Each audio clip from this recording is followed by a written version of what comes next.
नमस्कार, इन सोलापूर न्यूजच्या बातमीपत्रात आपलं स्वागत। सुरुवातीला एक नजर ठळक घडामोडींवर।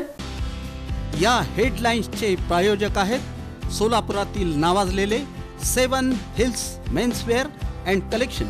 आता बेस्ट क्वालिटी आणि परफेक्ट फिटिंग फक्त 7 हिल्स मध्येच। भाजपच्या पहिल्या महिला महापौर शोभा बनशेट्टी आणि त्यांचे पती श्रीशैल बनशेट्टी यांचा निर्णय। उपमुख्यमंत्री शिंदे यांच्या उपस्थितीत शिवसेनेत प्रवेश। स्थानिक गुन्हे शाखेचे वरिष्ठ पोलीस निरीक्षक म्हणून संजय जगताप यांची नियुक्ती। इन सोलापूर न्यूज चॅनलच्या वतीने देण्यात आल्या शुभेच्छा। राजश्री छत्रपती शाहू महाराज यांच्या जयंतीचे औचित्य जिल्हा जात प्रमाणपत्र पडताळणी समिती कार्यालयामार्फत विशेष मोहीम। आणि पीक विम्यासाठी शेतकऱ्यांना मोजावे लागणार अधिकचे पैसे, नुकसान भरपाईच्या नियमातही झाले बदल।